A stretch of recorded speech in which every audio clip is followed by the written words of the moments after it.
I buried my son on a Tuesday in October, 15 years ago. I remember the way the rain mixed with my tears until I couldn't tell which was which anymore. I remember the weight of the casket, how something so final could feel so impossibly heavy. And I remember his face in that morgue, cold and still, when they asked me to identify him. I nodded. I said yes. That's my David. That's my boy. But last week, at 2 in the morning, my phone rang. And when I answered, a voice I thought I'd never hear again whispered through the darkness, "Mum, it's David. I just figured out who I am." If you're watching this from somewhere in the world tonight, leave a comment and tell me where you are. Because what I'm about to tell you isn't just my story, it's a warning. It's proof that the people we trust most can become the architects of our deepest nightmares. And if you want to hear more stories like this, raw, real, and impossible to forget, check the description box below. You won't regret it. My name is Eleanor Pritchard. I'm 63 years old now, but I feel ancient. The kind of ancient that settles into your bones when you've lived through the unlivable.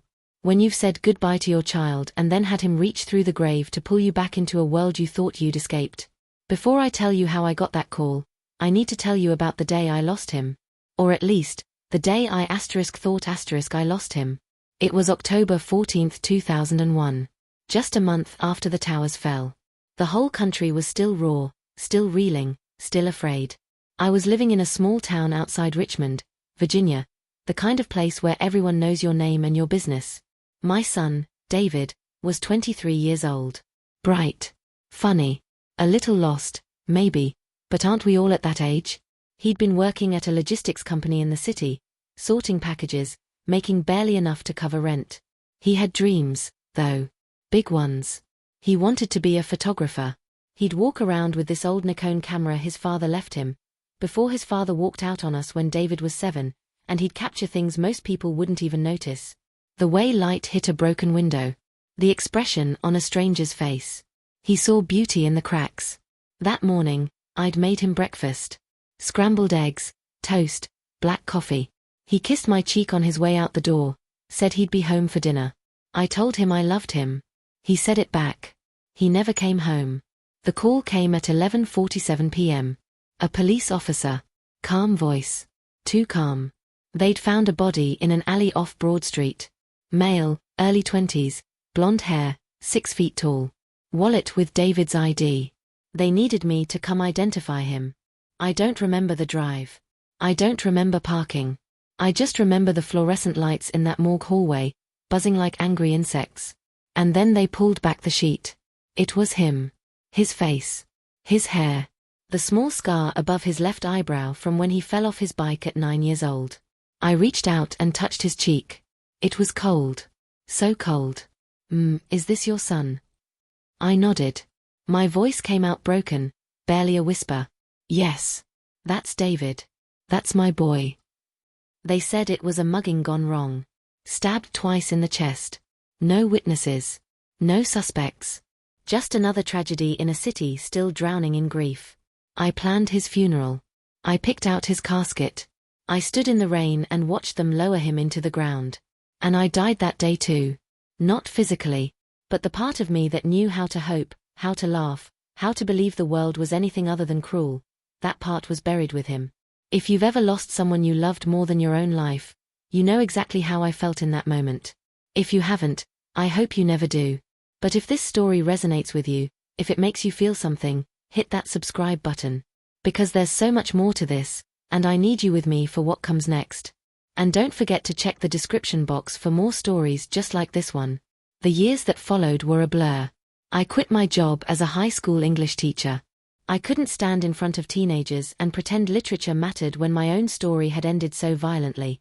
I lived off David's small life insurance policy and my savings. I stopped answering the phone. Stopped going to church. Stopped pretending I was okay. My sister, Beverly, tried to help. She'd come over with casseroles I wouldn't eat and talk about moving on, about healing, about God's plan. I wanted to scream at her. What plan involves a mother burying her son? What kind of God writes that story? But I smiled. I nodded. I let her think she was helping. Inside, I was hollow. I kept David's room exactly as he left it. His camera on the desk. His clothes in the closet. His shoes by the door. Sometimes I'd go in there and just sit on his bed, breathing in the faint smell of his cologne that lingered on his pillow. I'd talk to him. Tell him about my day. Ask him questions I knew he'd never answer. People in town stopped mentioning him after the first year. It's like he'd been erased. Like he'd never existed at all. But I remembered. Every single day, I remembered. And then, 15 years later, my phone rang at 2 a.m. I almost didn't answer. Who calls at that hour except telemarketers or wrong numbers? But something made me pick up. Maybe instinct. Maybe desperation. Maybe some part of me that still believed in impossible things. Hello. Silence. Then breathing. Heavy, uneven, like someone trying to gather courage. Mum. My heart stopped. Actually stopped. Because I knew that voice. I knew it the way you know your own heartbeat. Mum, it's David.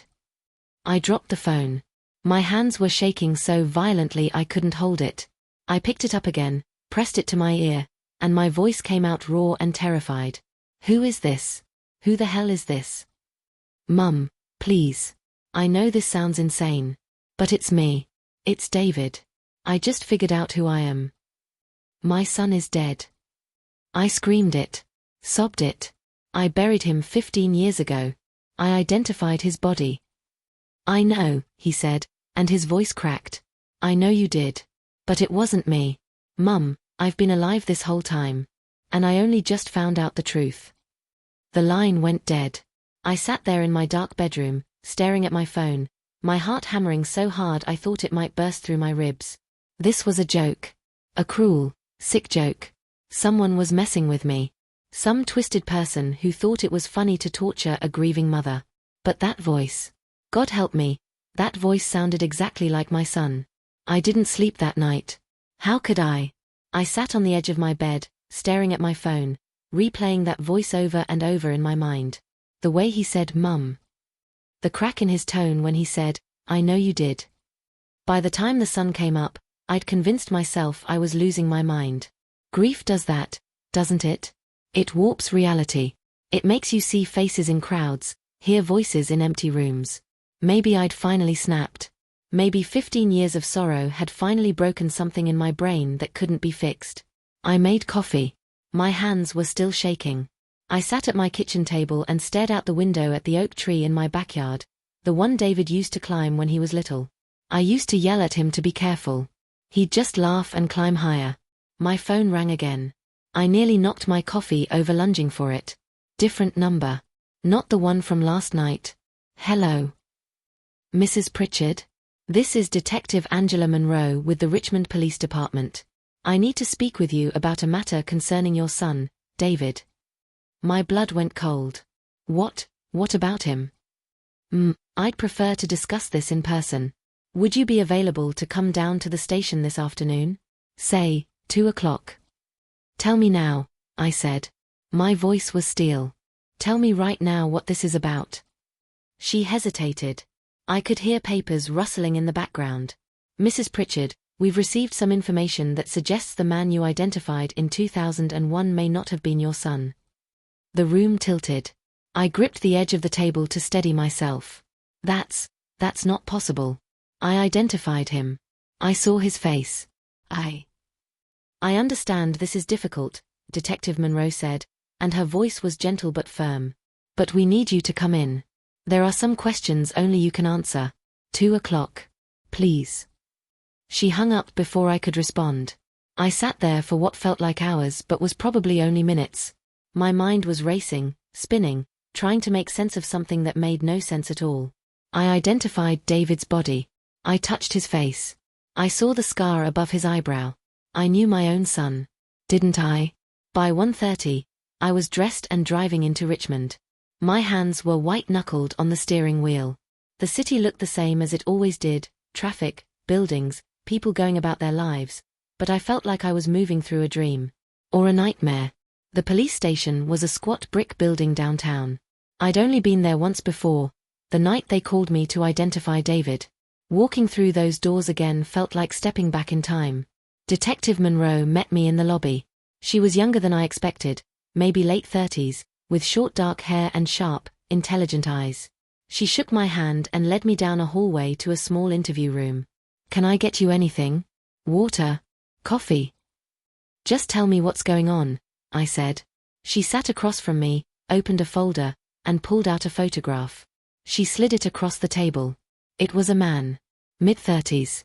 Blonde hair, blue eyes. He looked familiar, but not like David.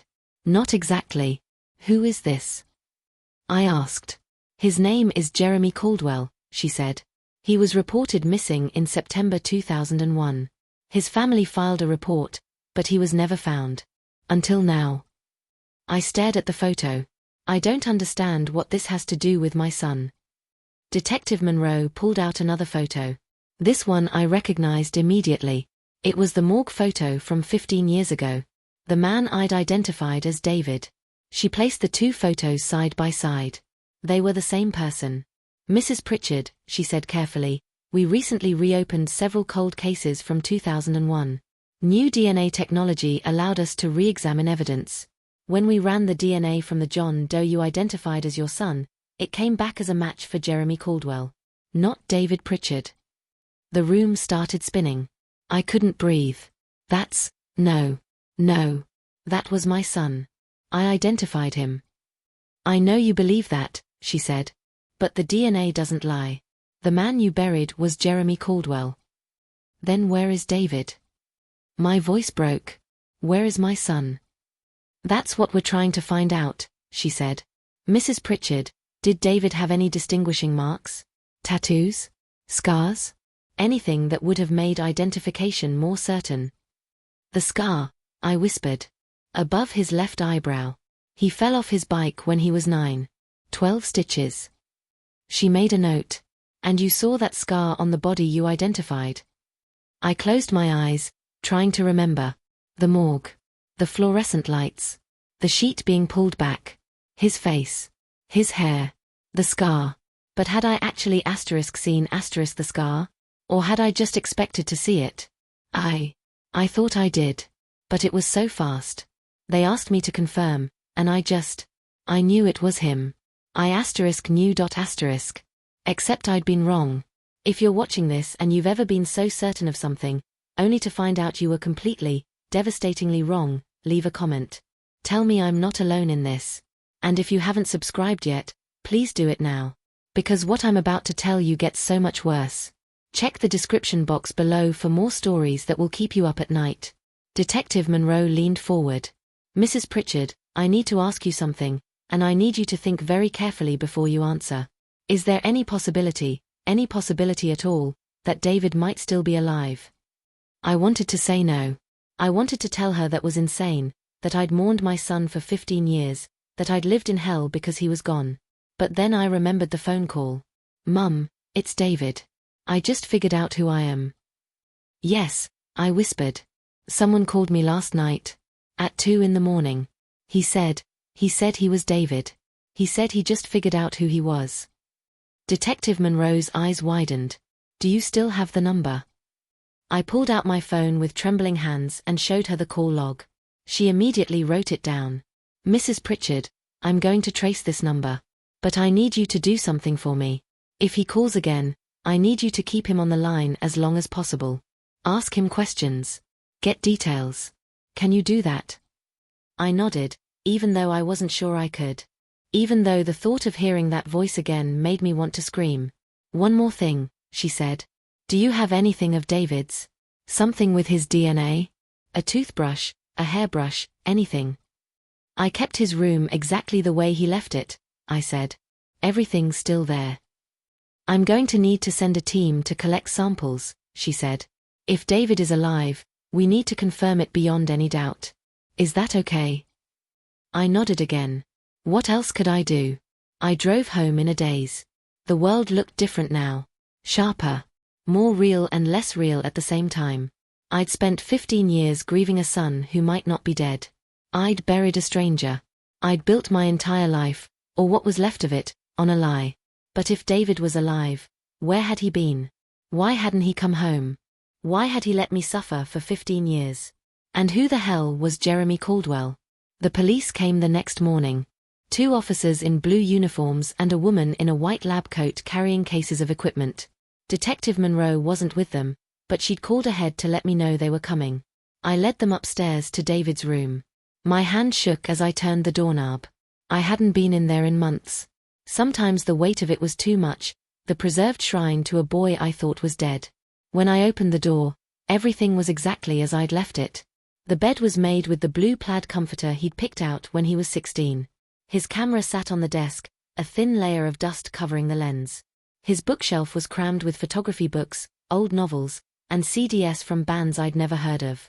His closet door was half open, revealing the same flannel shirts and worn jeans he used to wear. The woman in the lab coat, her name tag said Chen but she told me to call her Dr. Lisa, moved through the room methodically. She photographed everything first, then began collecting samples. A hairbrush from his dresser. His toothbrush from the attached bathroom. A t-shirt from the laundry hamper that I'd never been able to bring myself to wash. This should be plenty, she said after about 30 minutes. We'll rush the DNA analysis. You should have results within a week. A week.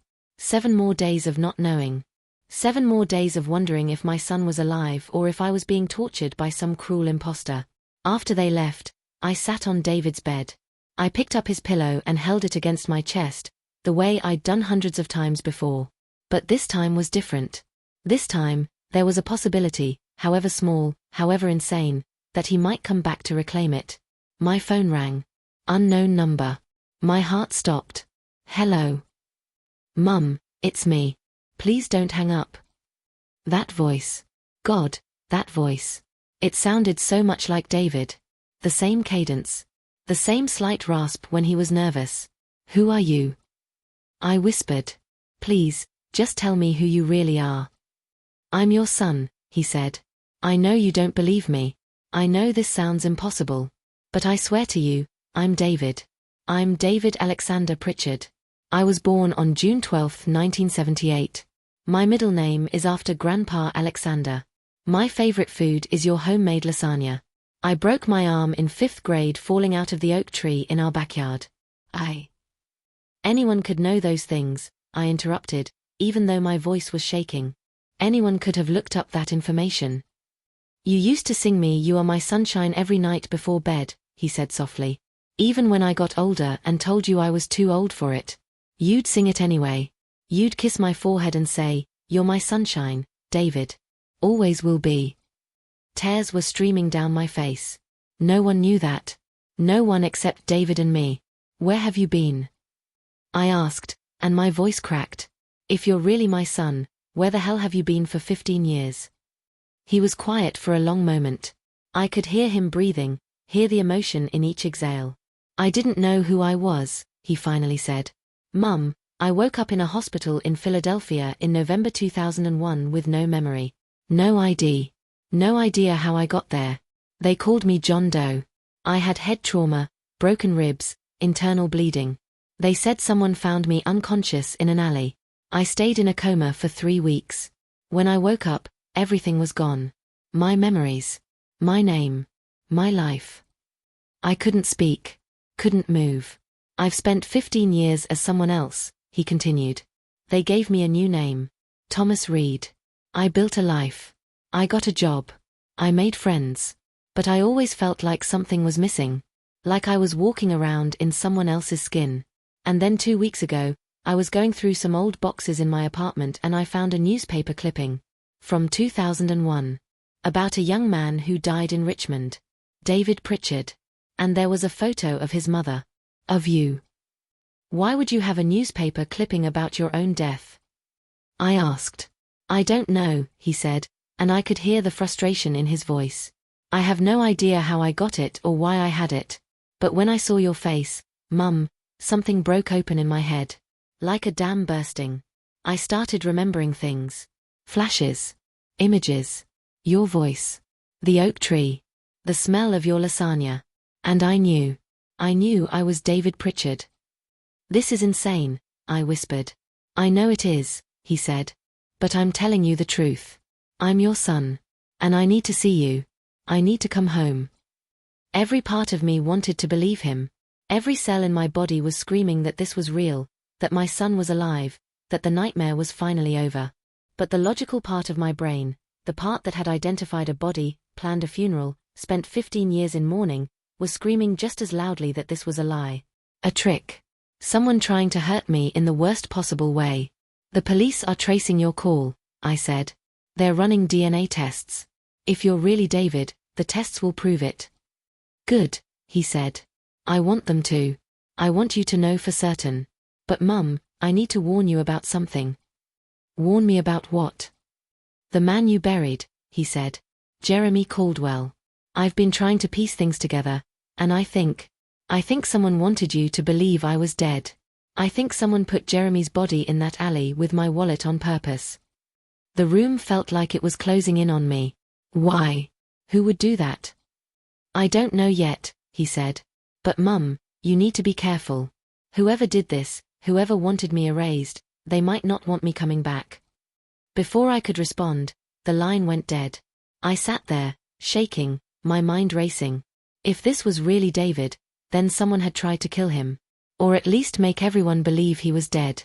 But who? And why? I thought back to 2001. To the weeks before David disappeared. Had there been anything unusual? Any threats?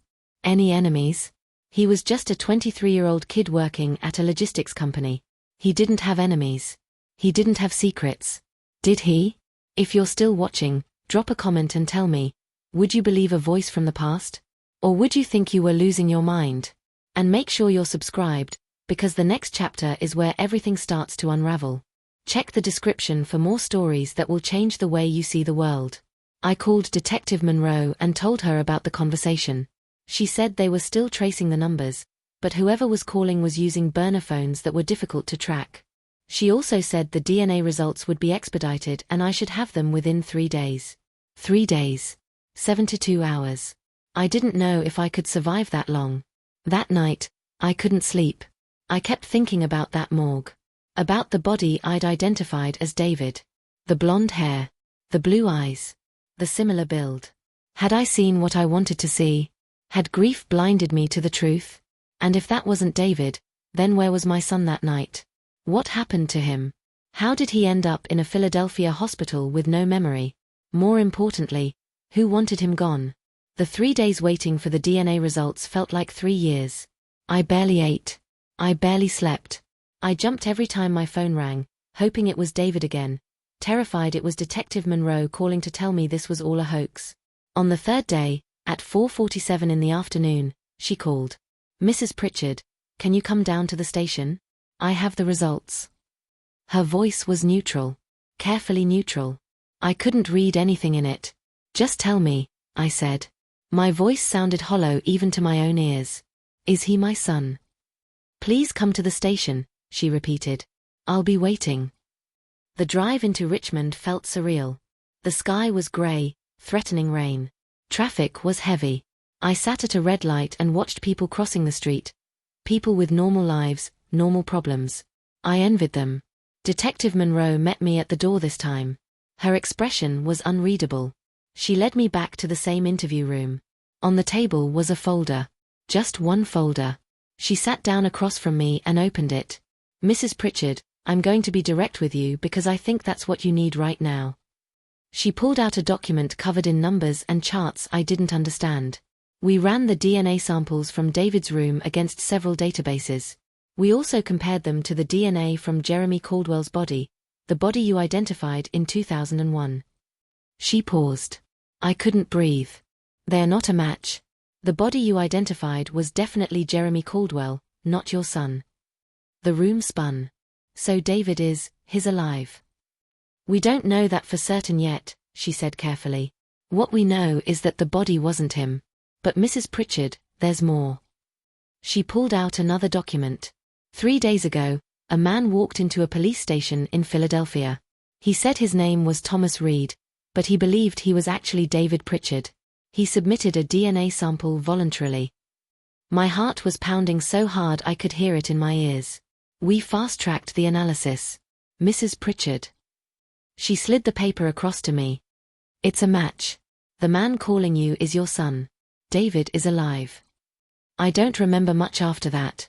I remember crying. I remember Detective Monroe's hand on my shoulder. I remember her voice saying something about finding David, about bringing him home, about investigating what happened. But mostly I remember the overwhelming, crushing weight of 15 years of grief lifting all at once and being replaced by something else. Something bigger. Something I couldn't name. My son was alive. David was alive. Where is he? I finally managed to ask. Where is he right now? He's still in Philadelphia, Detective Monroe said. He's been staying there since he woke up in the hospital in 2001. Mrs. Pritchard, he wants to see you. And I think you should see him. But I need to prepare you for something. What? He doesn't remember everything. His memories are fragmented. He remembers pieces of his childhood, pieces of his life with you, but there are gaps. Big gaps. And he may not be exactly the same person you remember. I don't care, I said. My voice was fierce. I don't care if he doesn't remember everything. I don't care if he's different. He's alive. That's all that matters. She nodded. I'm going to arrange for you to meet him. But Mrs. Pritchard, we also need to investigate what happened. Because someone went to great lengths to make everyone believe your son was dead. And we need to find out who and why. Do you have any leads? I asked. She hesitated. We're looking into several possibilities. Jeremy Caldwell's murder was never solved. We're re-examining the case now with fresh eyes. We're also looking into David's life in the weeks before he disappeared. His job, his friends, his activities. Anything that might explain why someone would want him gone. I already told you, he was just a kid working at a logistics company. He didn't have enemies. People don't have to have enemies to become victims, she said quietly. Sometimes they just see something they shouldn't. Or know something they shouldn't. We'll figure it out. She gave me a date and time. 3 days from now. I would meet my son at a police station in Philadelphia. Neutral ground. Safe ground. I drove home in a daze. The sun was setting, painting the sky in shades of orange and pink. It was beautiful. For the first time in 15 years, I noticed beauty again. That night, David called me again. Mum, they told me you know. They told me the DNA confirmed it. It's really you, I whispered. You're really alive. I'm really alive. His voice broke. Mum, I'm so sorry. I'm so sorry for what you've been through. I'm so sorry I couldn't come home sooner. It's not your fault, I said, even though part of me was screaming that it was, that he should have tried harder to remember, that he should have found me sooner. But I pushed that thought down. He was alive. That was what mattered. David, we're going to see each other in 3 days. I'm coming to Philadelphia. I can't wait, he said. Mum, there's so much I need to tell you. So much I need to explain. But I'm scared. Scared of what? Scared you won't recognize me. Scared I won't recognize myself. Scared that whoever did this to me will try again. We'll figure it out together, I promised. I've spent 15 years without you. I'm not losing you again. After we hung up, I went into David's room and sat on his bed. For the first time since he disappeared, I felt hope. Real hope. The kind that makes your chest feel too small to contain it. But underneath that hope was something else. Something darker. Rage. Someone had stolen 15 years from me. Someone had made me bury a stranger. Someone had turned my son into a ghost. And I was going to find out who. If you've made it this far in the story, thank you for staying with me. Drop a comment if you're as angry as I was. If you think revenge is justified. If you want to know what I did next. And make sure you're subscribed, because the next chapter is where I meet my son for the first time in 15 years, and where I start hunting the person who stole him from me. Check the description box for more stories that will leave you breathless. The next 3 days were the longest of my life. I couldn't sit still. I cleaned the house top to bottom. I cooked meals I didn't eat. I stood in David's room and imagined what it would be like when he came home. Would he want to live here again? Would he have his own life now, his own apartment, his own people? Would there be room for me in his new existence? I tried not to think about the 15 years he'd lived without me. The birthdays I'd missed. The holidays. The milestones. I tried not to think about the fact that he'd built a whole life as someone else, Thomas Reed, while I'd been frozen in grief. But I couldn't help it. The thoughts came anyway. On the morning of the 3rd day, I woke up at dawn. I showered. I put on the blue dress David had always said brought out my eyes. I did my makeup, even though my hands were shaking so badly I had to redo my lipstick 3 times. I drove to Philadelphia. 4 hours. I listened to the radio to keep myself from spiraling. The news was full of the usual things: politics, weather, traffic. Normal things for normal people. I wasn't normal anymore. I arrived at the police station at exactly 2 p.m. Detective Monroe was waiting for me outside. Next to her was another detective, older, male, with gray hair and tired eyes. He introduced himself as Detective Frank Riley. "Mrs. Pritchard," he said, shaking my hand. "I've been working with Detective Monroe on your case. David is inside. He's nervous. But he's ready when you are." "I'm ready," I said, even though I wasn't sure that was true. They led me through the station, down a hallway, to a room with a large window. Through the window, I could see a man sitting at a table. He was looking down at his hands. Blonde hair, longer than David used to wear it. Broader shoulders. Older. Of course he was older. He was 38 now, not 23. But when he looked up and met my eyes through the glass, I knew. It was him. It was my son. They opened the door and I walked in. Time slowed down. Every step felt weighted, deliberate. My son, my boy, who I'd mourned for 15 years, stood up from the table. He was taller than I remembered. More filled out. His face had lines I didn't recognize, weathered by years I hadn't witnessed. But his eyes. God, his eyes were the same. "Mum," he said, and his voice cracked. I crossed the room in 3 steps and threw my arms around him. He was solid. Real. Warm. Alive. I pressed my face against his chest and sobbed, deep, wrenching sobs that came from somewhere primal. He held me just as tightly. His body shook with his own tears. "I'm sorry," he kept saying. "I'm so sorry. I'm so sorry." "You're alive," I said against his shirt. "That's all that matters. You're alive." We stood like that for what felt like forever. 2 broken people trying to piece each other back together. Eventually, we sat down at the table. A detective stayed in the room. Protocol, they said, but she stayed in the corner, giving us space. I stared at David. Really looked at him. There were subtle differences. A small scar on his chin I didn't recognize. Deeper laugh lines around his eyes. His hands were rougher, more calloused. But underneath it all, he was still my son. "Tell me everything," I said. "I need to understand what happened." He nodded, took a deep breath, and began. "The last thing I remember clearly from before is October 13, 2001. I was leaving work. It was late, maybe 9 or 10 at night. I'd stayed to help with inventory. I remember walking to my car in the parking lot. And then, nothing. There's just black. Nothing at all." I asked. "Fragments," he said. "I remember pain. Terrible pain in my head. I remember voices, but I couldn't understand what they were saying. I remember the smell of gasoline. And then nothing again until I woke up in a hospital bed in Philadelphia 3 weeks later." "How did you get to Philadelphia?" "I don't know," he said, and the frustration in his voice was evident. "The hospital said someone called 911 from a payphone, said there was an unconscious man in an alley. By the time paramedics arrived, whoever called was gone. They found me with head trauma, broken ribs, a fractured wrist, internal bleeding. No ID. No wallet. Nothing." "And you didn't remember anything?" "Nothing," he confirmed. "When I woke up, I didn't know my name. I didn't know where I was from. I didn't know I had a mother who loved me. It was like being born fully grown but with nothing inside. No history. No identity. Just empty." I reached across the table and took his hand. It was bigger than I remembered, rougher, but it was still his hand. "What did you do?" I asked softly. "I stayed in the hospital for 2 months, he said. "They ran tests. Brain scans.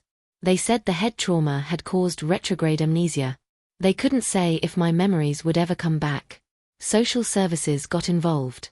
They assigned me a caseworker, a woman named Patricia Green. She helped me apply for government assistance, helped me get an ID under the name Thomas Reed." "Why Thomas Reed?" "I had to be called something," he said with a sad smile. "Patricia suggested Thomas. I picked Reed from a phone book. It was just random. A name for a person who didn't exist. But you did exist, I said fiercely. You were David Pritchard. You had a mother. A home. A life. I know that now, he said. But then? I was nobody. I spent the first year just trying to survive. I got a job washing dishes at a diner. I rented a room in a boarding house. I went to support groups for people with amnesia. I kept hoping something would trigger my memory, but nothing did.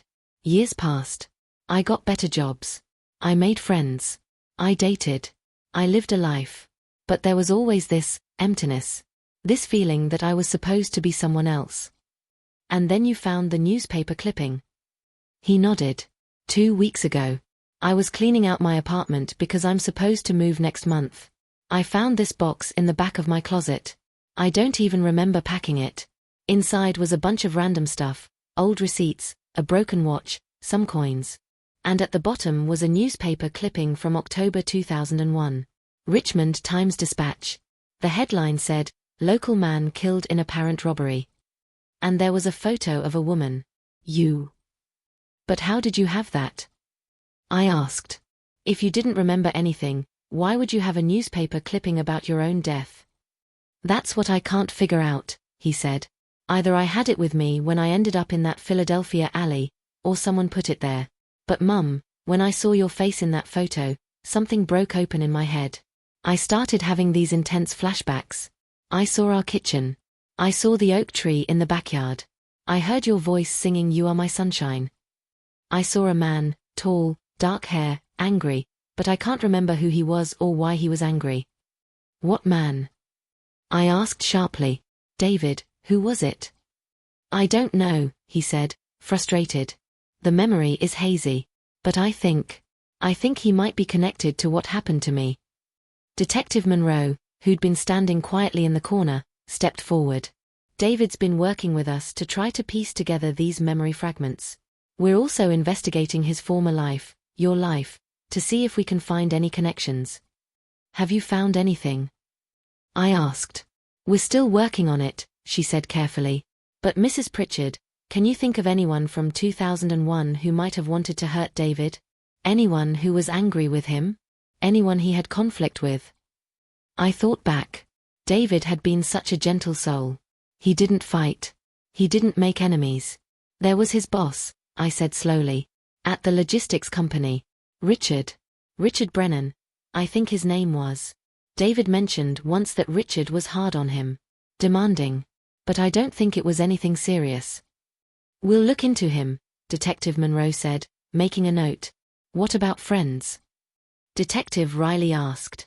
He'd been standing silently by the door, but now he moved closer. Did David have any close friends? Anyone he spent a lot of time with? There was Josh, I said. Josh Hartley. They'd been friends since high school. He worked at the same company as David. And there was a girl. What was her name? Natalie? Nicole? David had mentioned her a few times. I think he had a crush on her. Nicole Vanderberg, David said suddenly. His eyes were distant, like he was seeing something I couldn't. She worked in accounting. She had red hair. She used to eat lunch in the courtyard and read mystery novels. You remember her? I asked, hopeful. Pieces, he said. I remember thinking she was beautiful. I remember wanting to ask her out but being too nervous. But there's something else, something about her that feels important. But I can't grasp it. We'll find her, Detective Monroe promised. We'll find everyone who was part of your life back then and we'll talk to them. David looked at me, and his eyes were full of pain. Mum, I need you to understand something. I'm not the same person I was 15 years ago. Thomas Reed, even though that wasn't my real name, that's who I've been for longer than I was David. I don't remember everything about being your son. There are holes. Big holes. And I'm scared I'll disappoint you.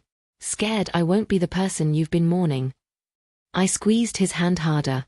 I don't care who Thomas Reed was. I don't care what you remember or don't remember. You're my son.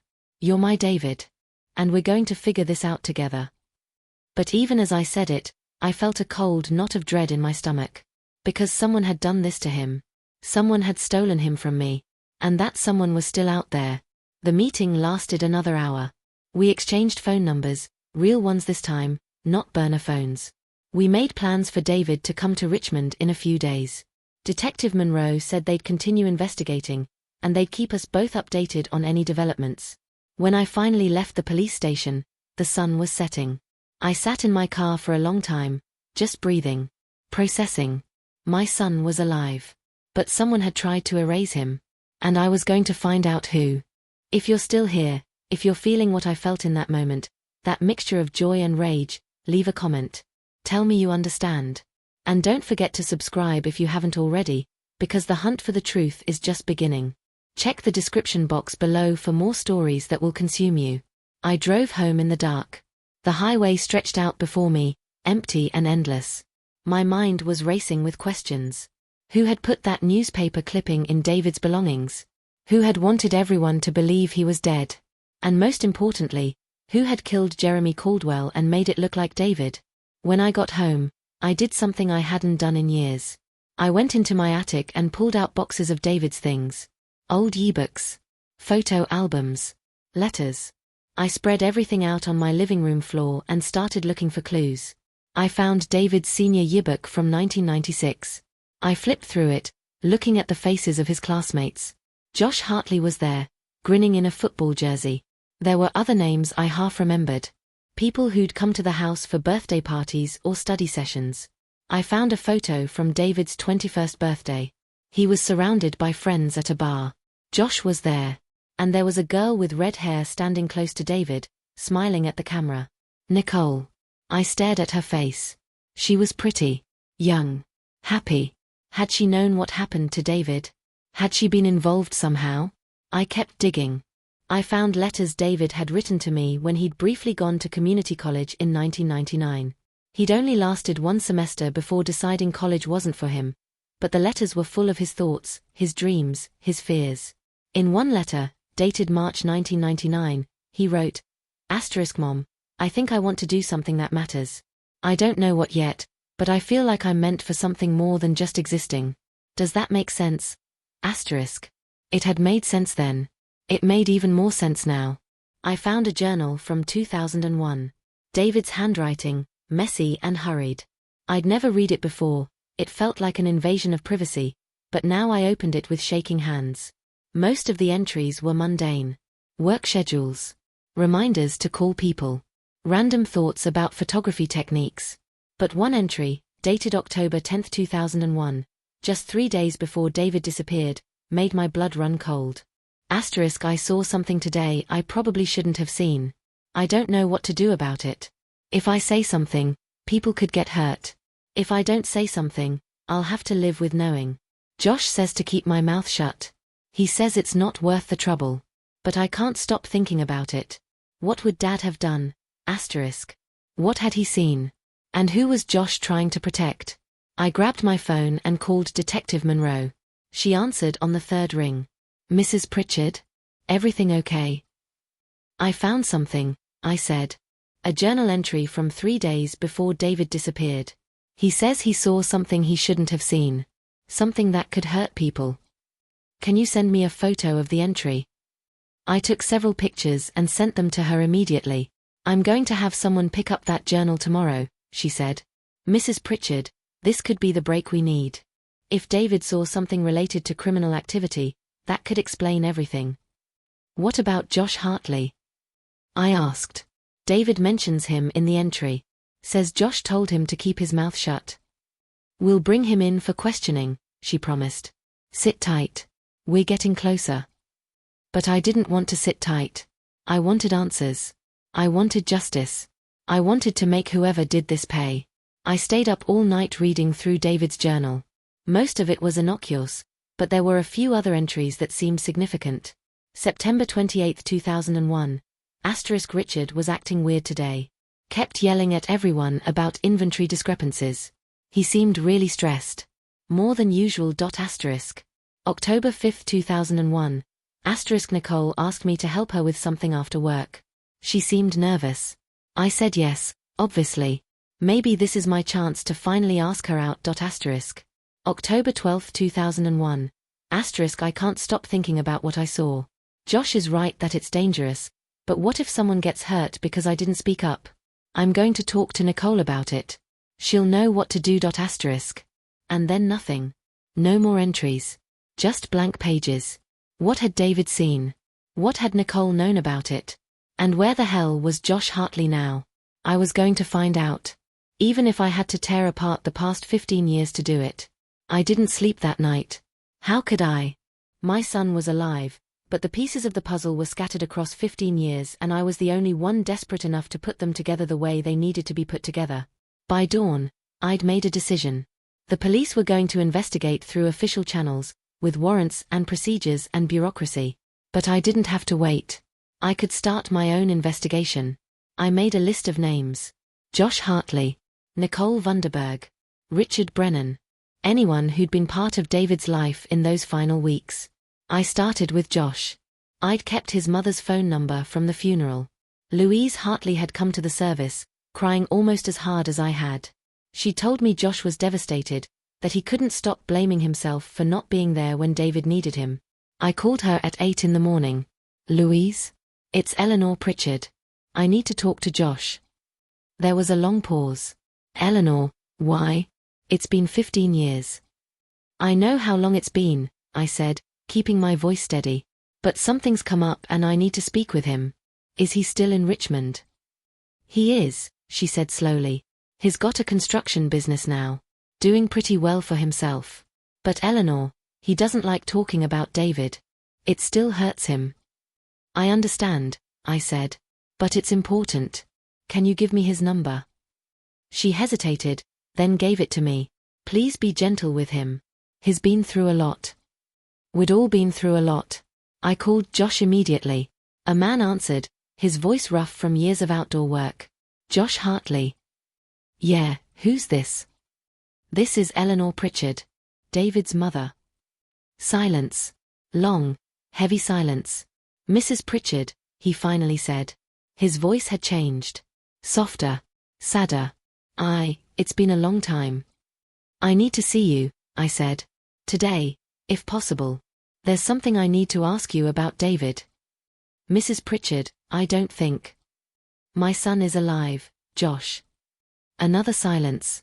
This one felt different. Shocked. That's not possible. We buried him. I was at the funeral. We buried someone, I said.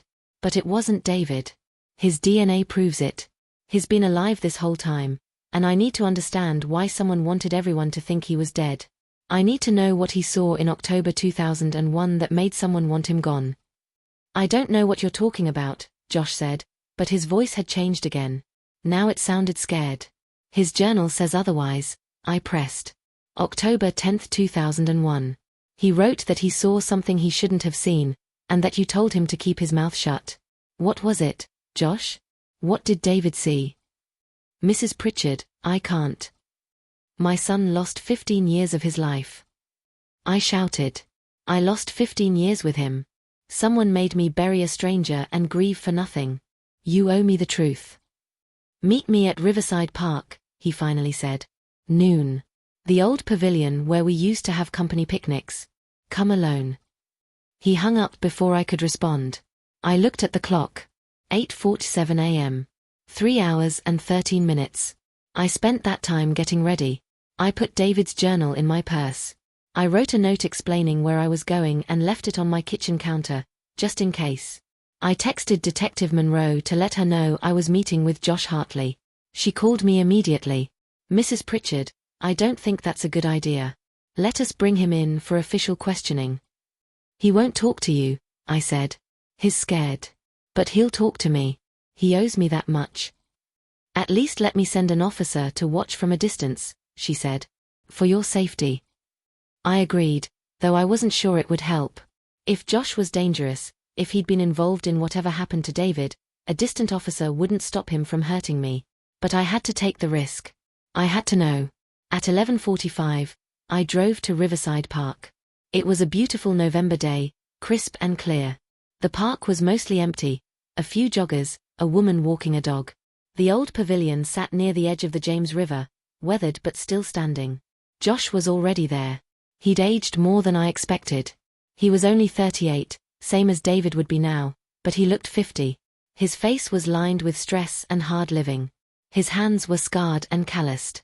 But his eyes were the same, sharp and intelligent. He stood when he saw me approach. "Mrs. Pritchard." "Josh." We stared at each other for a moment. Then he gestured to the picnic table and we both sat down. "Is it really true?" he asked. "David's alive?" "Yes," I said. "He's been living in Philadelphia with amnesia for 15 years. He only just remembered who he was." Josh put his head in his hands. "Jesus Christ." "Tell me what happened," I said. "Tell me what David saw." He was quiet for a long time. When he finally looked up, his eyes were wet. "We were just kids," he said.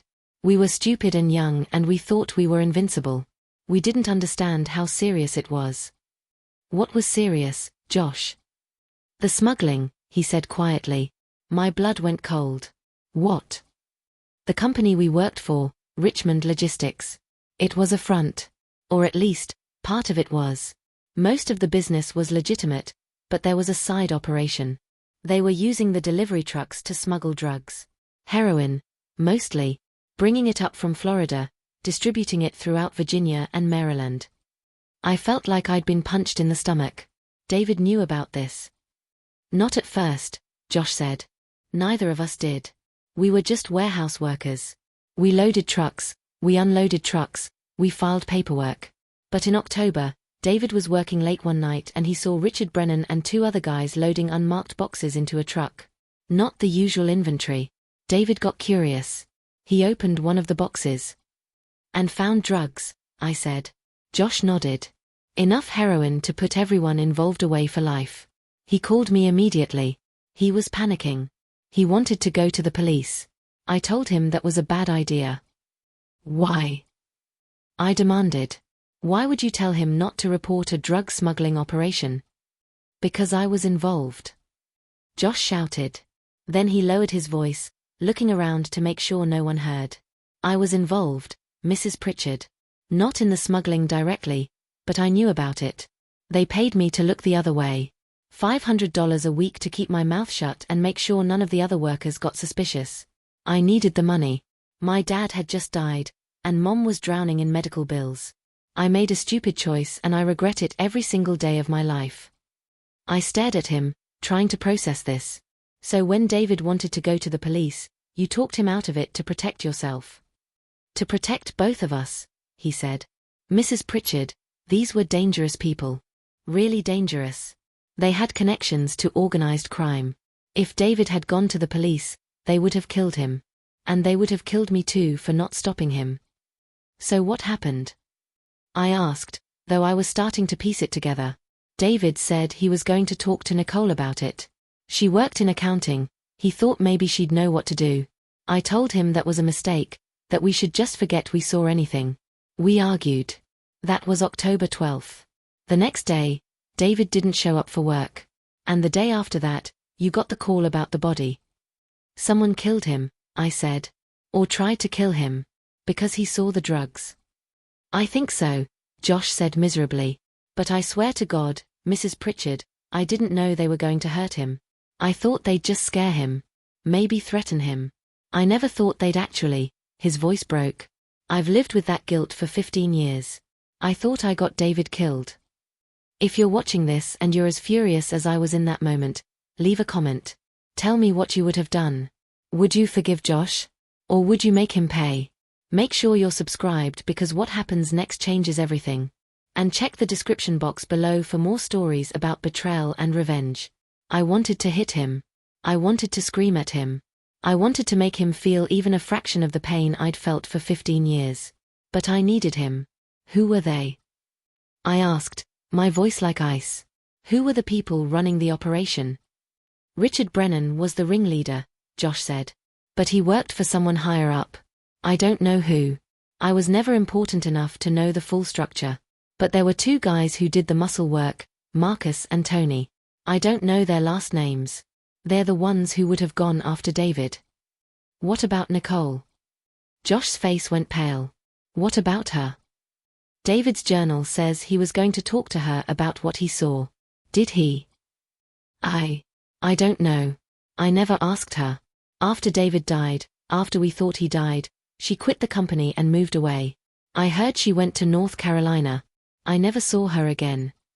Do you have any way to contact her? No, he said. But Mrs. Pritchard, you need to be careful. If David's alive and is starting to remember things, whoever tried to kill him before might try again. These people don't leave loose ends. Then help me find them, I said. Help me get justice for what they did to my son. He looked at me for a long moment. Then he nodded. Okay. I'll help you. But we have to be smart about this. We can't just go charging in. These people are connected. They're dangerous. I don't care, I said. And I meant it. I'd spent 15 years dead inside. Now I was alive again, and I had purpose. Revenge. After my meeting with Josh, I went straight to Detective Monroe. I told her everything he'd told me about the smuggling operation, about Richard Brennan, about the muscle guys Marcus and Tony, about Nicole Vanderberg. She listened carefully, taking notes. This gives us a direction to investigate, she said. We'll look into Richmond Logistics from 2001. See if we can find evidence of the smuggling operation. We'll also try to locate Nicole Vanderberg and bring her in for questioning. What about Richard Brennan? I asked. We're already looking for him, she said. But Mrs. Pritchard, I need you to promise me something. Let us handle this investigation. Don't go looking for these people yourself. If they're as dangerous as Josh says, you could get hurt. I promised. But I had my fingers crossed behind my back like a child. I'd already decided that if the police couldn't find answers fast enough, I'd find them myself. That evening, David called me. Mum, Detective Riley told me about the smuggling operation. About what I saw. Do you remember any of it? I asked. Pieces, he said. I remember being in the warehouse late at night. I remember seeing boxes. I remember feeling scared. But it's all fragmented. Like watching a movie with half the scenes missing. The police are investigating, I told him. They're going to find who did this to you. What if they come after me again? He asked, and I could hear the fear in his voice. What if remembering puts me in danger? Then I'll protect you, I said fiercely. I'll do whatever it takes to keep you safe. We talked for another hour. He told me about his life as Thomas Reed. About the friends he'd made in Philadelphia. About the woman he'd dated for 3 years before they broke up. About the job he had now as a warehouse supervisor. Ironic, given what had happened. It's strange, he said. Thomas Reed had a whole life. He was a real person, even though he was built on nothing. And now I'm supposed to go back to being David Pritchard. But I don't know how to be him anymore. You don't have to be the David you were, I told him. You just have to be my son. That's all I need. But I understood what he meant. The David I'd buried 15 years ago had been 23. Full of dreams and potential and life. The man I'd met in Philadelphia was 38, marked by years of uncertainty and lost time. We'd both been robbed. And I wanted someone to pay. Over the next few days, I became obsessed. I couldn't sleep, couldn't eat, couldn't think about anything except finding the people responsible. I spent hours online, searching for information about Richmond Logistics, about Richard Brennan, about drug smuggling operations in Virginia in the early 2000s. I found articles about the company closing down in 2003, 2 years after David disappeared. The official reason was financial difficulties. But now I wondered if it had been shut down by law enforcement, or if the people running it had just moved on to other operations. I found Richard Brennan's name in a few business registries, but nothing recent. The trail went cold around 2005. I also found something else. Something that made my blood run cold. In November 2001, just 1 month after David disappeared, there had been a drug bust in Richmond. Police had seized over 50 kilograms of heroin and arrested several low-level dealers. The case had been prosecuted by the U.S. Attorney's Office. But the higher-ups in the operation were never caught. The case file mentioned informant testimony that led to the bust, but the informant's identity was protected. Had David been the informant? Had he gone to the police despite Josh's warnings? I called Detective Monroe and told her what I'd found. That's good work, she said. We're pulling those case files now. If David was an informant, that changes everything. It means the people running the operation had a clear motive to eliminate him. But why not just kill him? I asked. Why the elaborate setup with Jeremy Caldwell's body? Maybe they thought making it look like David was dead would be cleaner, she said. If he just disappeared, police would keep investigating. But if everyone believed he'd been killed in a random mugging, the case would go cold. What about Jeremy Caldwell? I asked. How does he fit into all of this? We're still working on that, she said. But Mrs. Pritchard, we may have a lead on Nicole Vanderberg. We found records showing she moved to Wilmington, North Carolina, in 2002. We're trying to locate her current address. When you find her, I want to talk to her, I said. Let us question her first, Detective Monroe said. Then we'll see. But I didn't want to wait. I was tired of waiting. I'd waited 15 years already. That night, I did something I'm not proud of. I hired a private investigator. His name was Curtis Webb, and he specialized in finding people who didn't want to be found. I paid him $5,000 upfront and gave him all the information I had on Nicole Vanderberg. I'll find her within a week, he promised. And when I do, what do you want me to do? Just tell me where she is, I said. I'll handle the rest. 3 days later, Curtis called me. I found her. She's living in Wilmington under her married name, Nicole Brennan. My heart stopped. Brennan. Yeah. She married Richard Brennan in 2003. They own a boat dealership together. Apparently they're doing pretty well. Nicole had married Richard, the man who'd been running the smuggling operation, the man who'd probably ordered the hit on my son. Everything clicked into place. Nicole hadn't been an innocent bystander. She'd been part of it. And when David had come to her for help, she'd betrayed him. Are you still there, Mrs. Pritchard? Curtis asked. Yes, I said, my voice cold and hard. Send me their address. I'm going to Wilmington. I don't know what you're planning, Curtis said carefully. But whatever it is, be careful. I did some digging on Richard Brennan. He's got a record, assault, weapons charges. He's not someone you want to mess with. I appreciate the warning, I said. But I've been through hell. He doesn't scare me. I hung up and immediately started packing a bag. I was going to Wilmington. I was going to confront Nicole and Richard Brennan. I was going to look them in the eyes and make them tell me the truth. And then I was going to destroy them. But first, I called David. I found them, I told him. The people who did this to you. They're in Wilmington, North Carolina. Mum, what are you going to do? I'm going to get answers, I said. And I'm going to make sure they pay for what they did. Mum, please don't do anything dangerous. Let the police handle it. The police move too slowly, I said. I've waited 15 years, David. I'm done waiting. Then let me come with you, he said. If you're going to confront them, I should be there. I wanted to say no. I wanted to protect him. But he had a right to face the people who'd stolen his life. Okay, I said. Meet me in Wilmington tomorrow. I'll text you the address. Mum. Yes. Be careful. I just got you back. I can't lose you. You won't, I promised. But deep down, I wasn't sure I could keep that promise. Because I was walking into a situation I didn't fully understand, facing people who'd already proven they were willing to kill. If you're still with me, comment below and tell me, am I doing the right thing? Or am I about to make a terrible mistake? Subscribe if you want to see what happens when a mother's rage meets the people who destroyed her life. And check the description box for more stories about justice and revenge. The next morning, I drove to Wilmington. It took 6 hours. 6 hours to think about what I was going to say, what I was going to do. 6 hours to feel my rage build until it felt like it might consume me. David texted me when he arrived. We agreed to meet at a coffee shop near the waterfront before going to confront Nicole and Richard. When I walked into the coffee shop, David was already there. He looked nervous but determined. He stood when he saw me and gave me a hug. Are you sure about this? He asked.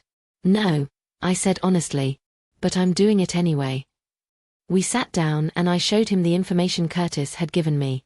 The address of the boat dealership. Photos of Nicole and Richard. A brief summary of their lives over the past 15 years. They look happy, David said, staring at a photo of the couple standing in front of their business, smiling. They look like normal people. Monsters often do, I said. We finished our coffee and drove to the boat dealership. It was a large property right on the water, with dozens of boats on display. A sign read Brennan Marine Sales. We walked inside. A young woman at the front desk greeted us cheerfully. Good afternoon. Are you folks looking to buy a boat? We're here to see Nicole Brennan, I said. It's personal. The woman's smile faltered slightly. Do you have an appointment? No. But she'll want to see us. Tell her it's about David Pritchard. The woman looked confused but picked up the phone and made a call. A moment later, a door at the back of the showroom opened. Nicole walked out. She'd aged, of course. She was in her late 30s now, still attractive but with lines around her eyes and mouth. Her red hair was shorter, more professional. She wore expensive clothes and jewelry. When she saw David, all the color drained from her face. No, she whispered. No, that's not possible. Hello, Nicole, David said. His voice was steady, but I could see his hands shaking. It's been a long time. Nicole's eyes darted to me, then back to David. You're dead. You died 15 years ago. I got better, David said. Nicole took a step back. I don't understand. How are you here? That's what we came to ask you, I said, stepping forward. What did you do to my son? Nicole looked like she might faint. She gripped the edge of a nearby desk to steady herself. The young receptionist was staring at us, clearly confused by what was happening. Melissa, take your break, Nicole said to her, her voice shaky. Go. Now. The girl grabbed her purse and practically ran out of the building. When we were alone, Nicole turned back to us. Her face had gone from shock to something harder, more calculating. You need to leave, she said. Right now. Not until you tell us the truth, I said. What happened to David in October 2001? I don't know what you're talking about. Yes, you do, David said, and there was anger in his voice now. I'm starting to remember things, Nicole. I remember coming to you. I remember telling you about the drugs. I remember thinking you'd help me. Nicole's jaw tightened. You need to forget whatever you think you remember. If you're smart, you'll get back in your car and drive away and never speak of this again. Is that a threat? I asked. It's advice, she said coldly. You have no idea what you're walking into. Then enlighten us, I shot back. Tell us what really happened. For a moment, I thought she was going to refuse. But then something shifted in her expression. Maybe it was guilt. Maybe it was fear. Maybe after 15 years of carrying this secret, part of her wanted it out. She walked to the door, locked it, and flipped the sign to closed. Fine, she said. You want the truth? I'll give you the truth. But you're not going to like it. We sat down in her office, a small room behind the showroom with a desk, filing cabinets, and photos of boats on the walls. Nicole sat across from us, her hands folded on the desk. I was 21 years old in 2001, she began. Fresh out of college with an accounting degree and student loans I couldn't pay. Richmond Logistics offered me twice what anyone else was offering. I took the job. I didn't ask questions. When did you find out about the smuggling? David asked. 3 months in, she said. I was doing the books and I noticed discrepancies. Money coming in that didn't match the invoices. Shipments that weren't in the system. I brought it to my supervisor, she paused. Richard. I brought it to Richard. And he told you what was really going on, I said. She nodded. He explained that the company was more than just logistics. That we were moving product for some very powerful people. That if I kept quiet and helped cook the books, I'd be compensated generously. He offered me an extra $2,000 a month. Cash. And you took it, David said, his voice heavy with disappointment. I was drowning in debt. Nicole said defensively. I had $60,000 in student loans and my dad had just had a heart attack. My family needed money for his medical bills. I told myself it was temporary, that I'd do it for a year and then get out. But then. She trailed off. Then you fell in love with Richard, I said. Her eyes flashed. It wasn't like that. Not at first. He was charming. Attentive. He made me feel important. By the time I realized how deep I was in, I couldn't get out without going to prison. So when David came to you for help, I said, my voice dripping with disgust, you betrayed him. Nicole's face crumpled. I didn't have a choice. You always have a choice. I shouted, standing up. My son trusted you. He thought you'd help him do the right thing. And you handed him over to be murdered. They weren't supposed to kill him. Nicole said, tears streaming down her face now. I swear to God, they were only supposed to scare him. Richard said they'd just rough him up a little, make him understand that talking to the police would be a mistake. I never thought. What happened that night? David asked. His voice was eerily calm. October 13, 2001. Tell me exactly what happened. Nicole wiped her eyes and took a shaky breath. You came to my apartment after work. You were panicked. You told me about the drugs you'd seen, about how you wanted to go to the police. I told you that was dangerous, that you should think about it more carefully. I convinced you to meet me the next day to talk about it. But you went to Richard, I said. I had to, she whispered. If you'd gone to the police, everyone would have gone to prison. Including me. So I told Richard what you'd seen. He said he'd handle it. The next day, I told you to meet me at the warehouse after hours. I said we'd look at the evidence together and decide what to do. But Richard was waiting for me, David said. Nicole nodded, sobbing now. Him and two of his guys. Marcus and Tony. They grabbed you. Richard asked you what you'd told anyone else. You said you'd only told Josh and me. Richard believed you. He said they were going to take you somewhere remote and make sure you understood the consequences of talking. But something went wrong, I said. Marcus hit you too hard, Nicole said. They were supposed to just scare you, but Marcus, he had a temper. He hit you in the head with something. A pipe, I think. You went down hard. They thought you were dead. The room was spinning. I felt like I might vomit. They panicked, Nicole continued. They couldn't just leave your body at the warehouse. So they came up with a plan. There was another guy, Jeremy Caldwell. He'd been working as a courier for the operation. Low level. But he'd been skimming money. They'd already decided to get rid of him.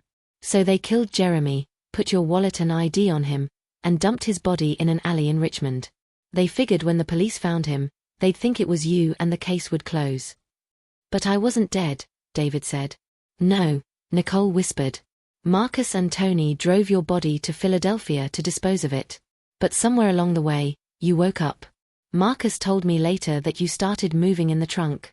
They pulled over in Philadelphia, opened the trunk, and you jumped out. You were disoriented, bleeding, stumbling. They chased you into an alley but you disappeared into the darkness. They searched for hours but couldn't find you. So they left me for dead, David said. They thought you'd die from your injuries, Nicole said. And even if you didn't, you had no ID, no way to prove who you were. They figured you'd either die or disappear. Either way, the problem was solved. I couldn't hold back anymore. I lunged across the desk and grabbed Nicole by her shirt. You let them do this. You let them steal my son. You let me bury a stranger. You let me grieve for 15 years. I'm sorry, she sobbed. I'm so sorry. I've lived with the guilt every single day. I wake up every night seeing David's face. I've tried to convince myself I didn't have a choice, but I know I did. I'm sorry. David pulled me back gently. Mum, let her go. I released her and stepped back, my whole body shaking with rage. Where are Marcus and Tony now? David asked. Dead, Nicole said. Marcus died in 2005. Drug overdose. Tony was killed in 2007. Gang shooting in Baltimore. They're both gone. What about Richard? I demanded. Where is he? He's here, Nicole said. He owns the dealership with me. But he doesn't know I told you any of this. Mrs. Pritchard, if he finds out I talked. He's going to find out, I said coldly. Because we're going to the police. You're going to tell them everything you just told us. And you're both going to pay for what you did. If I testify against Richard, he'll kill me, Nicole said. You don't understand. He's connected. He's got people who... Then you should have thought about that 15 years ago, I said. The door to the office suddenly swung open. Richard Brennan stood in the doorway. He was tall, maybe 6'2", with graying hair and hard eyes. He looked at Nicole, then at us, then back at Nicole. "What the hell is going on here?" he asked. For a moment, nobody moved. Nobody breathed. Then Richard's eyes landed on David and recognition dawned. "No," he said slowly. "No fucking way." "Hello, Richard," David said, standing up. "Remember me?" Richard's hand moved to his waistband. I saw the glint of metal. He was carrying a gun. "Everyone stay calm," Richard said, pulling out the weapon. It was a handgun, black and deadly looking. "Nobody moves. Nobody screams." My heart was pounding. This was it. This was the moment I'd been both dreading and craving. The confrontation.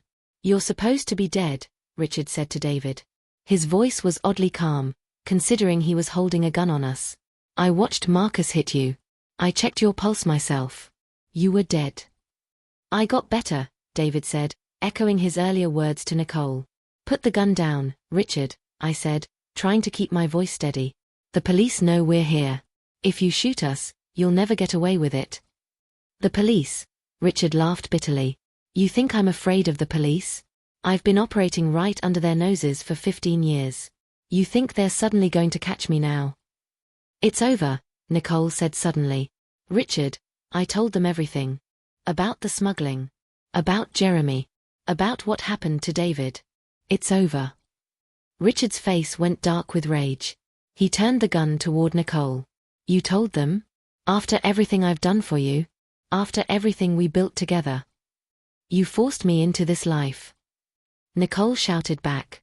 "I wanted out years ago, but you wouldn't let me leave. You said if I tried to leave, you'd make sure I went to prison. Because you're just as guilty as I am." Richard roared. If you're still watching, if your heart is pounding like mine was in that moment, leave a comment. Tell me what you'd do if you were staring down the barrel of a gun held by the man who destroyed your life. Stay subscribed because we're heading into the final chapters and nothing will ever be the same. Check the description box for more stories that will leave you breathless. "You're right," Nicole said quietly. "I am guilty. And I'm ready to pay for it. But I'm not dying for you, Richard. I'm done protecting you." Richard's hand tightened on the gun. "You stupid bitch. You've destroyed everything."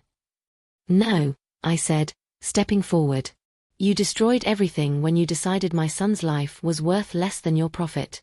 You destroyed everything when you made me bury a stranger. You destroyed everything when you stole 15 years from both of us." Richard swung the gun toward me. "Shut up, old woman. This has nothing to do with you." "This has everything to do with me," I said. "I'm David's mother. And you're going to pay for what you did to him." "Mum, don't," David said, grabbing my arm. But I shook him off. 15 years of grief and rage had built up inside me, and it was all pouring out now. I took another step toward Richard. "What are you going to do?" I asked. "Shoot me? Go ahead. I've been dead inside for 15 years. You can't hurt me worse than you already have." "Mum, stop!" David shouted. But I couldn't stop. I took another step. And another. Richard's finger moved to the trigger. And then the door behind him burst open. Detective Monroe came through with 3 uniformed officers, guns drawn. "Drop the weapon," she shouted. "Drop it now." Richard spun toward them, his gun still raised. For a terrible moment, I thought he was going to shoot. I thought this was going to end with blood on the floor.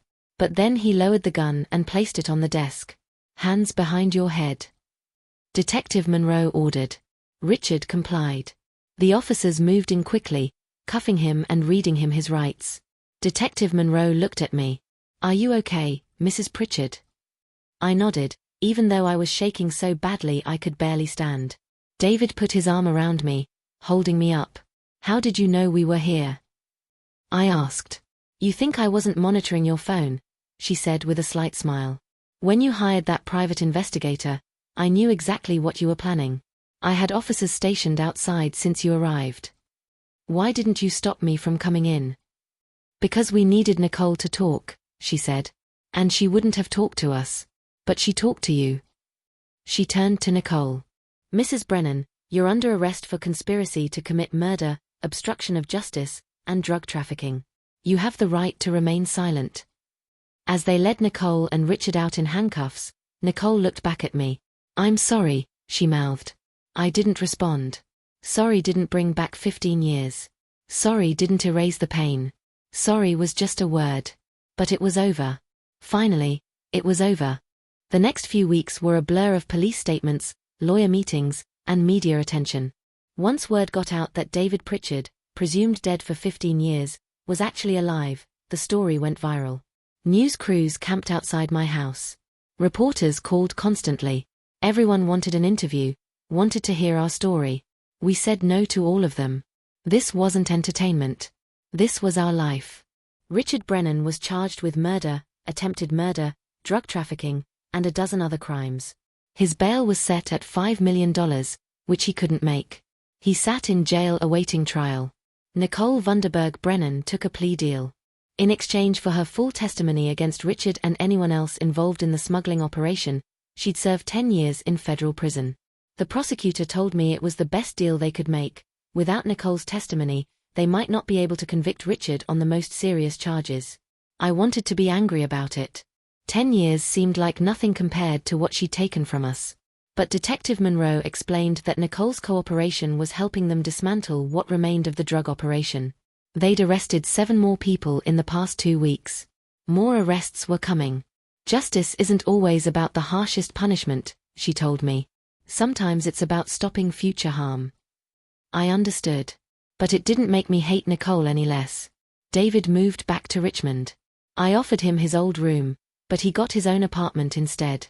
He said he needed space to figure out who he was now. Not David Pritchard from 2001, not Thomas Reed from Philadelphia, but some new person who was a combination of both. I understood that too, even though part of me wanted to keep him close, to make up for all the lost time. We saw each other almost every day. We'd have coffee. We'd take walks. We'd talk about everything and nothing. He showed me photos from his life in Philadelphia, pictures of friends I'd never met, places he'd lived, moments I'd missed. Each photo was a small knife in my heart. But I looked at all of them, because they were part of him now. Tell me about your life, he'd say. Tell me what I missed. So I did. I told him about the years of depression, about Beverly's attempts to help me, about the way I'd kept his room exactly as he left it. I told him about the anger and the grief and the empty, hollow feeling that never quite went away. I'm sorry you went through that, he said. It's not your fault, I told him. It's Richard's fault. It's Nicole's fault. It's the fault of a system that values profit over human life. But it's not your fault. We also talked about his memories. They were coming back slowly, triggered by sights and sounds and smells. He remembered our old house, the oak tree, family dinners. He remembered birthdays and Christmases. He remembered the day his father left and how I'd held him while he cried. But there were still gaps. He didn't remember his high school graduation. He didn't remember his first girlfriend. He didn't remember entire years of his childhood. Do you think they'll ever fully come back? He asked one day. I don't know, I said honestly. But it doesn't matter. Whatever memories you have, whatever memories you don't, you're still my son. Nothing changes that. He smiled. You're a good mum. I'm lucky I remembered you. I'm the lucky one, I said. I got my son back from the dead. Not many people can say that. The trial began in February. It was a media circus. Cameras everywhere, reporters shouting questions, protesters on both sides. Some people held signs saying justice for David. Others held signs saying innocent until proven guilty. I attended every day of the trial. So did David.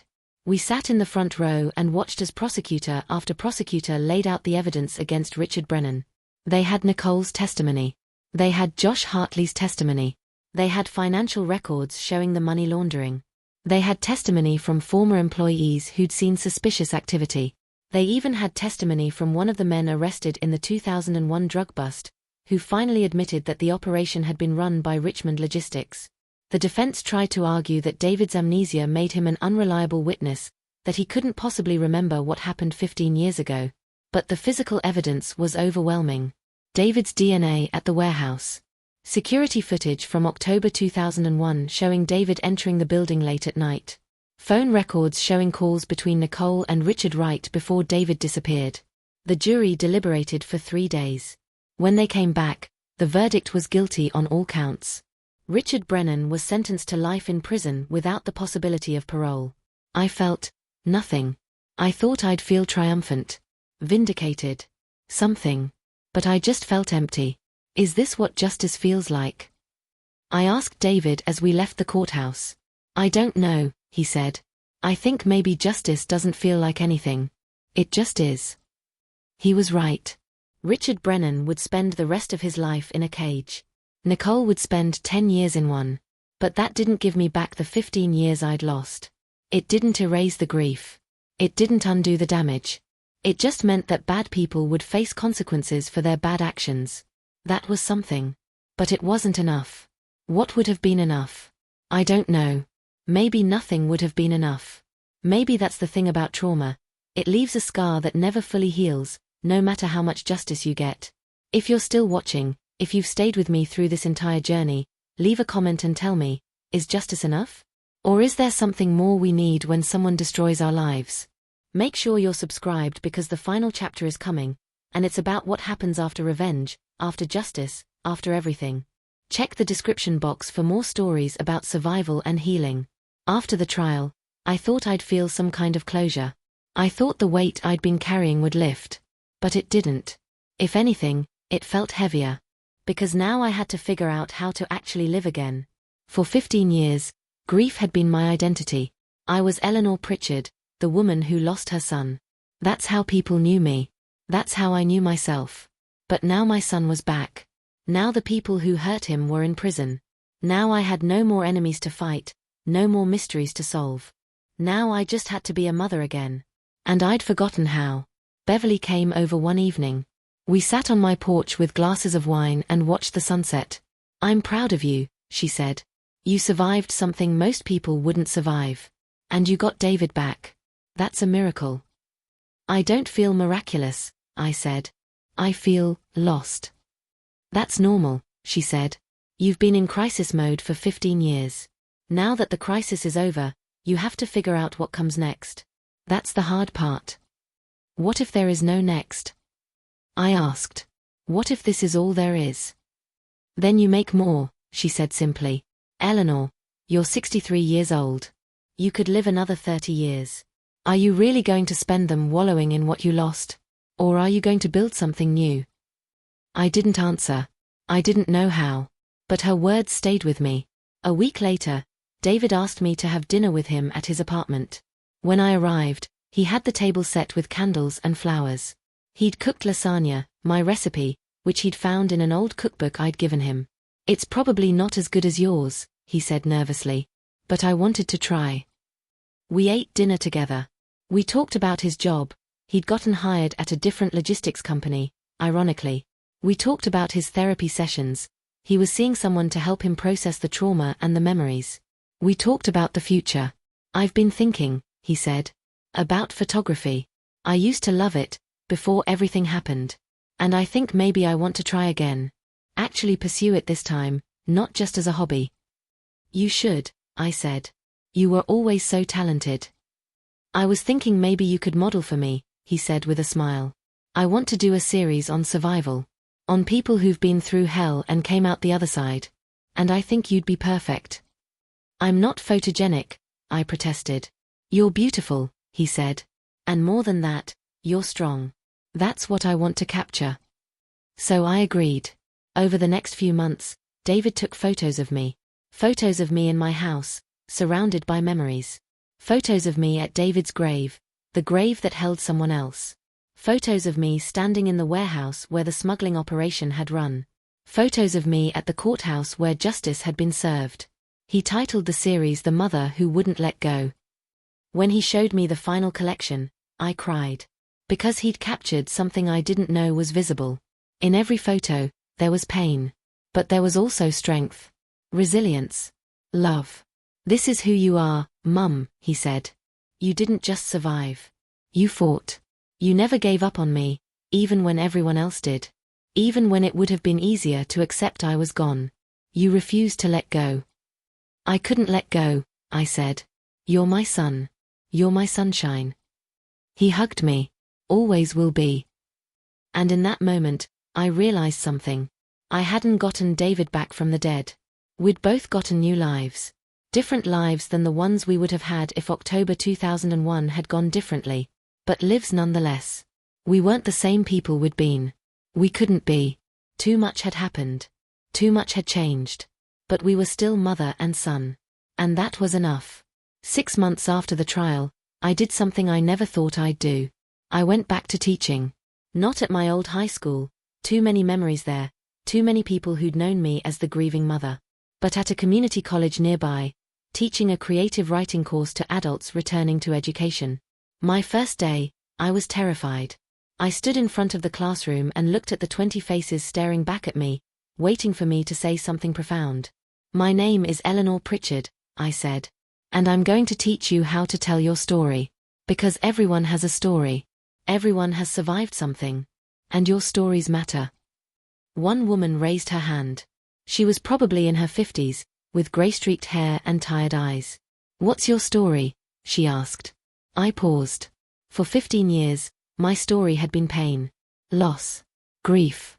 But that wasn't the whole story anymore. My story, I said slowly, is about losing everything and finding it again.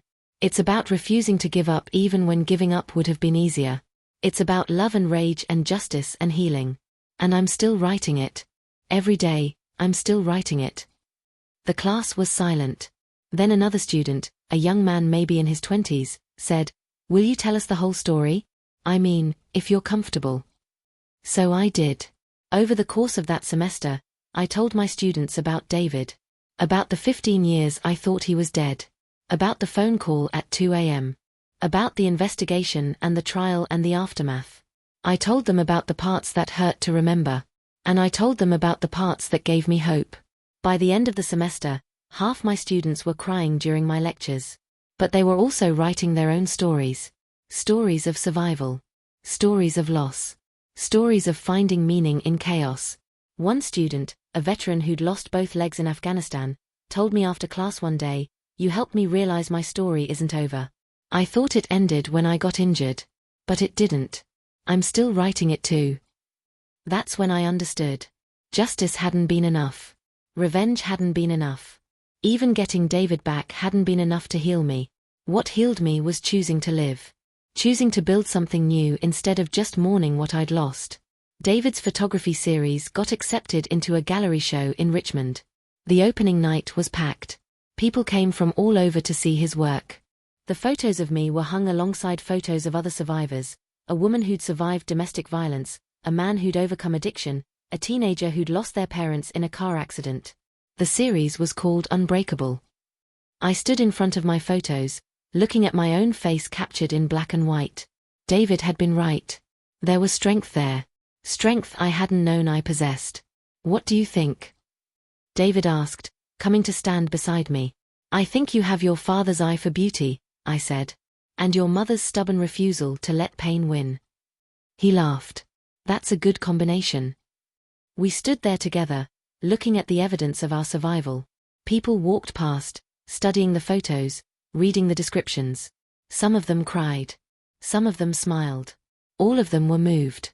An older woman approached me. She must have been in her 70s, with white hair and kind eyes. "Are you Eleanor?" she asked. "I am." "I read about your story in the newspaper," she said. "About your son. About everything you went through. I just wanted to tell you. I lost my daughter 20 years ago. Car accident. For the longest time, I thought my life was over. But your story reminded me that we're more than our losses. We're what we choose to do after the loss. Thank you for that." She squeezed my hand and walked away before I could respond. That night, after the gallery closed, David and I went to the cemetery where Jeremy Caldwell's grave was. We'd had a new headstone installed with his real name. His family had been contacted. They'd thought he'd abandoned them, never knowing he'd been murdered. They'd come to Richmond for a small memorial service. I'd apologized to them. For burying their son under my son's name. For mourning the wrong person. For everything. Jeremy's mother had hugged me and said, "You didn't know. None of this is your fault. At least now we can finally lay him to rest properly." Now David and I stood in front of Jeremy's grave. Someone had left flowers, probably his family. Do you ever think about what would have happened if things had gone differently? David asked. If I'd never seen the drugs? If I'd listened to Josh and kept my mouth shut? All the time, I admitted. But I try not to dwell on it. We can't change the past. We can only decide what to do with the present. I'm glad I saw the drugs, David said. I'm glad I tried to do the right thing, even though it cost me 15 years. Because if I hadn't, that operation would have kept running. More people would have gotten hurt. More families would have been destroyed. You were brave, I said. Even at 23, even when you were scared, you chose to do the right thing. I'm proud of you. I learned it from you, he said. You never stopped fighting for me. Even when everyone told you to move on, to accept I was gone. You refused. You're the bravest person I know. We stood there in silence for a while, paying our respects to a young man we'd never known but whose death had been intertwined with our story. Finally, David said, "Ready to go home?" "Yeah," I said. "Let's go home." The next year passed in a blur of good moments. David met someone, a photographer like him, a woman named Grace who was kind and patient and didn't mind that he had 15 years of missing memories. They started dating. Eventually, she started joining us for Sunday dinners. I published a book. A memoir about everything that had happened. I called it You Are My Sunshine, a mother's 15-year journey through grief and back again. It became a bestseller. I did interviews. I went on book tours. People reached out to tell me their own stories of loss and survival. One reviewer wrote, "Eleanor Pritchard's story is a testament to the resilience of the human spirit. She reminds us that even in our darkest moments, even when we've lost everything, we can choose to keep fighting. We can choose to live." Beverly told me she was proud of me. My students told me I inspired them. David told me I was the strongest person he knew. But I didn't feel strong. I just felt like someone who'd been given a second chance and refused to waste it. On October 14th, the anniversary of the day David disappeared, we started a new tradition. Instead of mourning, we celebrated. We called it Found Day. The day David was found again. We'd have a big dinner. Invite friends and family. Tell stories. Laugh. Sometimes cry. But mostly just be together. At the second annual Found Day dinner, David stood up to make a toast.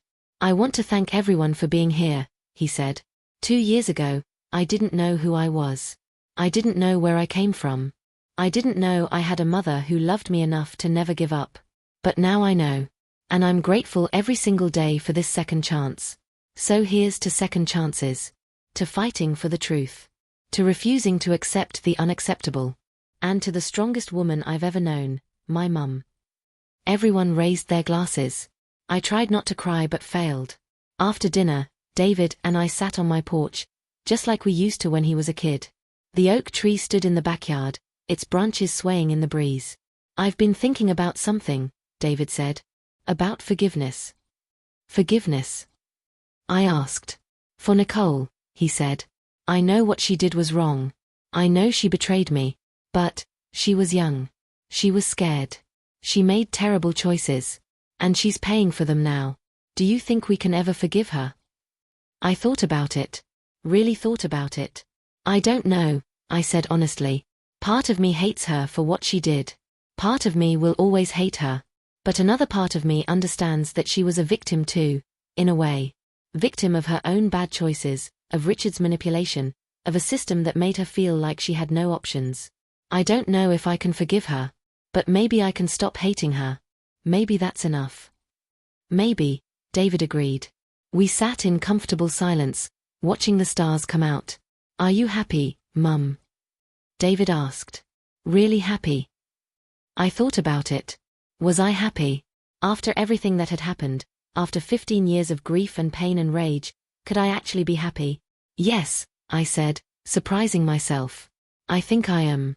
Not the same kind of happy I was before all this happened. But a different kind. A deeper kind. The kind of happiness that comes from surviving the unsurvivable. From finding joy in the midst of pain. From choosing life every single day even when death would be easier." "That's the best kind of happiness," David said. He was right. If you've made it to the end of this story, thank you. Thank you for staying with me through every twist and turn. Thank you for witnessing my pain and my triumph. Thank you for being part of my journey. If this story moved you, if it made you think about your own second chances, your own survival, your own strength, leave a comment below and tell me where you're watching from. Tell me your story. Because everyone has one. Everyone has survived something. And don't forget to check the description box below for more stories like this. Stories about real people facing impossible situations and coming out the other side. Stories about love and loss and revenge and redemption. Subscribe if you haven't already. Share this video with someone who needs to hear it. Someone who's going through their own darkness and needs to be reminded that there's light on the other side. My name is Eleanor Pritchard. I'm 65 years old now. I'm a mother, a teacher, a writer, a survivor. And I'm still here. Still fighting. Still living. Still writing my story. You are my sunshine, David. Always will be. And to everyone watching, you're unbreakable too. Don't ever forget that.